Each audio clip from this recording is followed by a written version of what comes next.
Tania d'aujourd'hui, donc nous sommes le Chai Tishri, le 18 Tishri.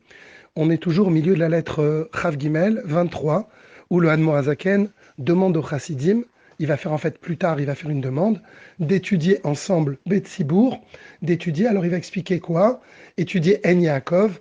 En Yaakov, en fait, c'est les Agadot, c'est les histoires qui se trouvent dans la Gemara, et donc les étudier entre Mincha et Arvit, et aussi il va demander plus tard de faire une étude de Halachot, et principalement des halachot de Shabbat en public ensemble, entre Mincha et Arvit de Shabbat. Mais avant cela, l'Admorazaken, comme toujours, il veut aller au fond des choses.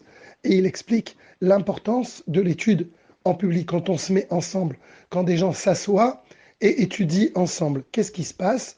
Bien, hier, il a expliqué que il y a Ashraat Ashrina, il y a le fait que la Shrina va résider dans ce public-là.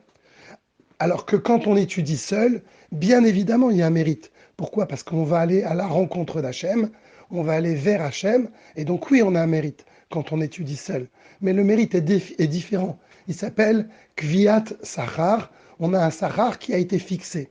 Alors aujourd'hui, le Hadmorazaken, il explique quelle est la différence entre les deux. Il commence à expliquer qu'est-ce que ça veut dire, qu'est-ce qui se passe quand on étudie seul. Bien, quand on étudie seul, eh bien, qu'est-ce qui va se passer?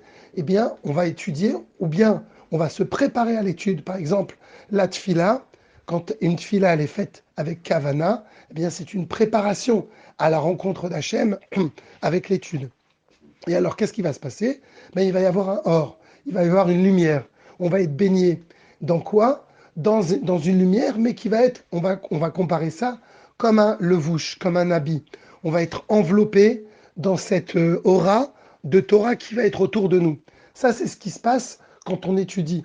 C'est pour ça qu'on a un sentiment de bien-être quand on est là et qu'on prend un livre et qu'on comprend ce qui se passe et qu'on essaye de se travailler. C'est pas qu'un bien-être intellectuel, c'est qu'on se sent bien. Et en fait, qu'est-ce qui se passe ici? Comme on l'avait vu avant, ça s'appelle Otéor Kasalma.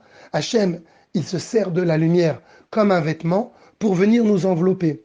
Mais quand on dit ça, bien, il y a un avantage. Quel est l'avantage? L'avantage, c'est qu'effectivement, un habit, il nous enveloppe et quelque part, il est un peu sur mesure. Mais le côté limitatif de ça, c'est qu'un habit, il va se mettre par rapport à notre niveau, par rapport à notre taille. Et donc finalement, ça va être ce qu'on appelle un or pnimi, une lumière profonde qui va être limitée par rapport à nous-mêmes. Ça, c'est ce qui se passe quand on étudie seul. Et donc, bien sûr que c'est très bien. Encore une fois, il ne s'agit pas de faire des comparatifs pour minorer le fait d'étudier seul. C'est juste pour comprendre ce qui se passe. Donc, quand on étudie seul, on a un mérite, on a une lumière, on est enveloppé, et comme un habit qui va nous tenir chaud. Mais d'un autre côté, on n'a pas quelque chose d'autre, on n'a pas un dépassement. Le dépassement, il va venir comme le Hadmor Azaken va l'expliquer demain, à partir du moment où on étudie en public. Quand on étudie en public, comme il va le dire, là, la lumière, elle ne va pas être limitée à notre taille, si l'on peut dire. Elle va dépasser le cadre de notre personne.